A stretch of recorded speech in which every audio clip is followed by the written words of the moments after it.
광야 저편 끝없이 펼쳐진 바람과 먼지, 말발굽 소리가 땅을 울린다.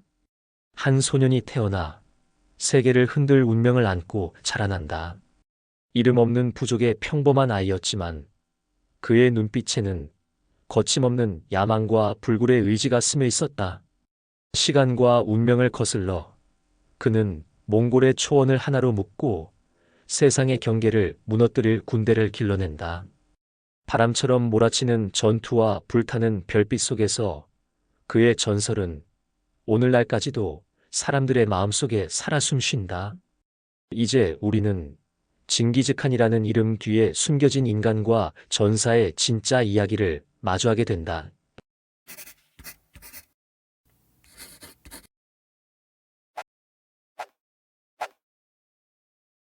1. 초원의 소년 징기즈칸, 본명 태무진은 1162년 몽골 초원에서 태어났다. 그가 태어난 곳은 지금의 몽골 고원 북부, 끝없이 펼쳐진 초원과 강, 숲이 어우러진 땅이었다. 어린 시절부터 그는 혹독한 환경 속에서 살아야 했는데 아버지 예시게이가 부족 내 권력 다툼에 휘말리면서 젊은 태무진의 가정은 불안정해졌다.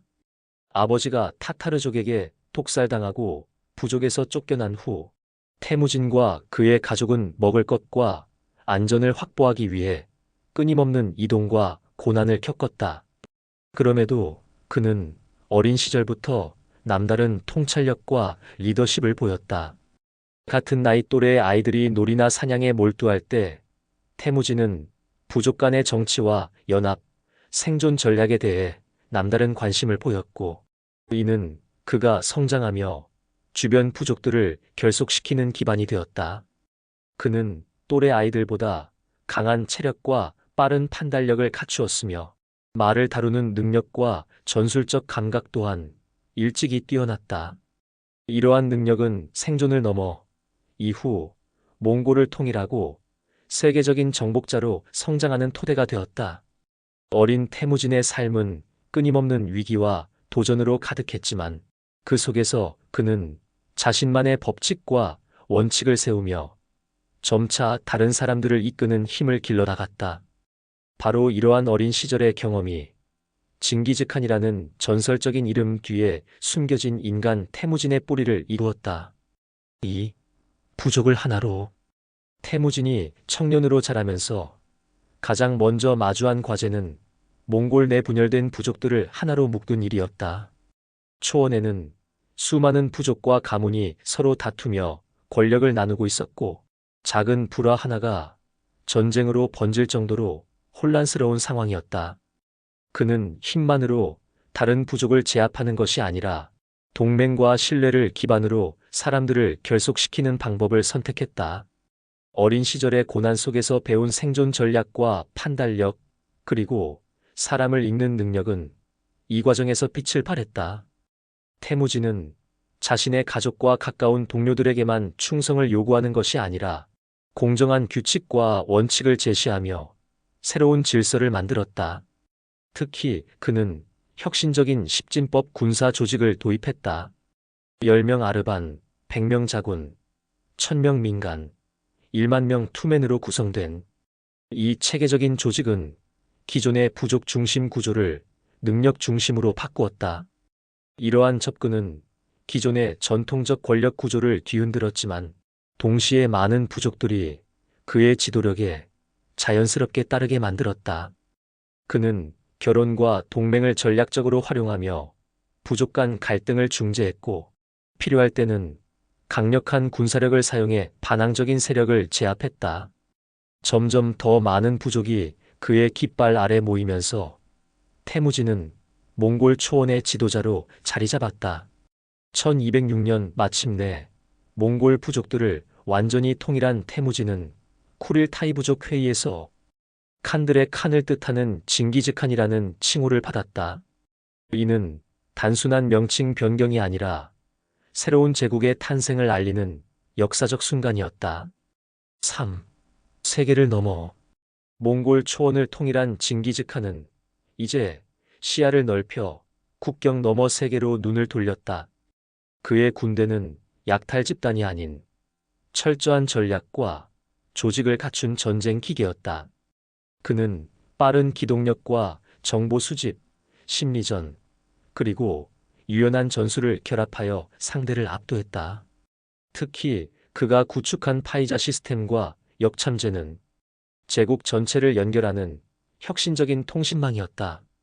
이를 통해 정보는 빠르게 전달되고 행정 효율성은 크게 높아졌다. 중앙아시아와 중국 북부의 여러 도시 국가는 그의 진격 앞에서 무너졌고, 때로는 외교와 동맹을 통해 상대를 자신의 편으로 끌어들였다. 징기즈칸은 힘으로 정복하는 것이 아니라 정복한 지역의 자원을 효율적으로 활용하고 행정과 통치 체계를 정비함으로써 지속 가능한 지배를 실현했다. 그가 제정한 야사라는 법전은 몽골 제국 전체를 통치하는 혁신적인 체계였다. 이 법전에는 종교의 자유, 능력주의 인사제도, 외교관 보호 등 당시로서는 매우 진보적인 내용이 담겨 있었다. 원정 과정에서 그는 군사적 승리뿐 아니라 상인, 기술자, 학자 등 다양한 인재를 적극적으로 활용하며 지식을 전파하고 경제를 활성화했다. 특히 그의 종교 관용 정책은 당시로서는 매우 혁신적이었다. 정복지의 종교를 존중하고 보호함으로써 제국 통합에 중요한 역할을 했다.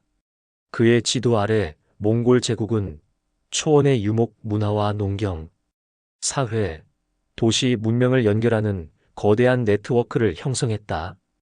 특히 유라시아를 횡단하는 무역로와 소통 체계는 이후 실크로드 시대를 가능하게 했다. 그러나 정복의 길은 결코 평탄하지 않았다. 수많은 전투와 반란, 질병과 자연 환경의 위협 속에서 그는 늘 냉철한 판단을 요구받았다. 그럼에도 그는 과감하고 신속한 결정을 내리며 병사들의 충성심과 민심을 동시에 얻었다. 4. 전설로 남다. 징기즈칸의 삶은 군사적 승리로만 평가될 수 없다. 그는 초원을 넘어 세계를 정복하면서도 인간적 통찰과 제국의 구조를 동시에 설계했다. 정복한 지역에서는 법과 질서를 세우고 상인과 기술자의 이동을 장려하며 문화적 교류를 촉진했다.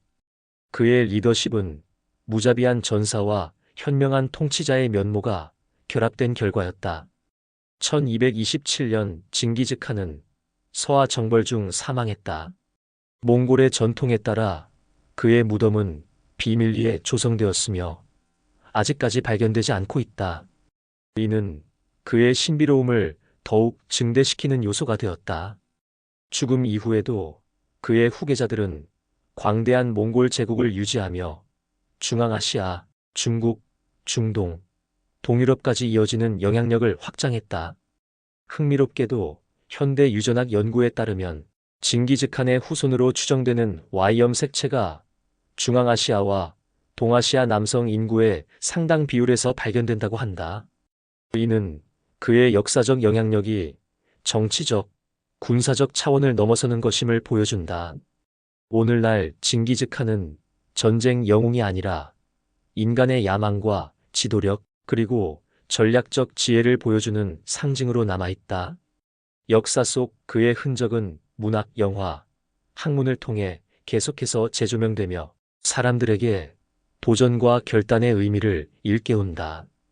인간 태무진의 고난과 성장, 그리고 전설적인 업적은 세대를 넘어 이어지며 그 이름은 결코 잊히지 않는다. 광야를 달리던 소녀는 결국 세계를 흔든 전설이 되었습니다.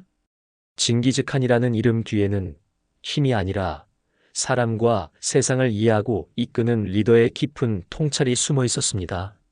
그의 발자취는 오늘날에도 여전히 우리에게 도전과 결단의 의미를 상기시켜주며 한 인간이 어떻게 역사를 바꿀 수 있는지를 보여주고 있습니다.